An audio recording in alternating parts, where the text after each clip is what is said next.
आपल्याबरोबर अमोल मिटकरी जे आहेत. सर, आज थेट आरोप होत आहेत तटकरेंवरती.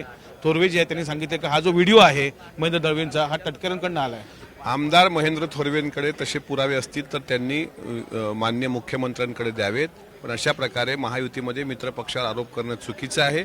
मी स्वतः म्हणतोय की महेंद्र दळवींचा तो व्हिडिओ वाटत नाही आणि जर अशा प्रकारे तो व्हिडिओ असेल तर आणि त्यांना जर शंका असेल तर त्यांनी अजितदादांकडे जाऊन तसे बोलावं, शिंदे साहेबांकडे जाऊन बोलावं, मुख्यमंत्र्यांकडे जाऊन बोलावं. राष्ट्रवादी ते पुढे म्हणाले का राष्ट्रवादी हा आमचा कधीच मित्रपक्ष होऊ शकत नाही. त्यांनी म्हटलं म्हणजे झालं असं होत नाही. शेवटी महायुतीमध्ये आम्ही तिन्ही मित्रपक्ष एकत्र आहोत. आमच्या पक्षाचे काही प्रथा परंपरा आणि संस्कार आहेत. त्यांनी म्हटलं म्हणून त्याला उत्तर मला देता येतं, पण तुर्तास तरी वरिष्ठांशी बोलल्याशिवाय मला त्यावर उत्तर देणं योग्य वाटत नाही. तटकरे आणि शिवसेनेचा जो वाद आहे रायगडचा त्याचं मूळ कारण आहे ह्या व्हिडिओसाठी.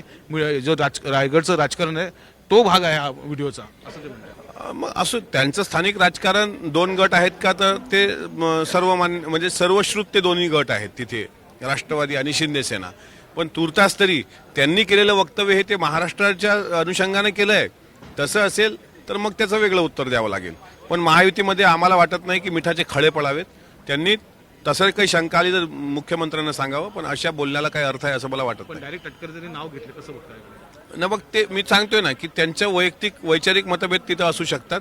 त्यांनी जर नाव घेतलं असेल त्याचे काही पुरावे असले पाहिजे आणि पुराव्यानंतरच त्यांनी बोललं पाहिजे. नक्कीच खरं तर जे तटकरेंनी नाव घेतलेलं आहे ते नाव त्यांनी घेतलं नाही पाहिजे असं अमोल मिटकरेंनी सांगितलेलं आहे. आणि त्यांनी जी म्हटलं की मित्रपक्ष होऊ शकत नाही राष्ट्रवादी, हे फक्त रायगडपुरतं बोललेले आहेत का महायुती म्हणून महाराष्ट्रापुरतं बोललेले आहेत ह्याचाही विचार केला पाहिजे असंच स्पष्टीकरण मिटकरे यांनी दिलेलं आहे. व्हिडिओ रवीसह कपिल राऊत, झी मीडिया, मुंबई.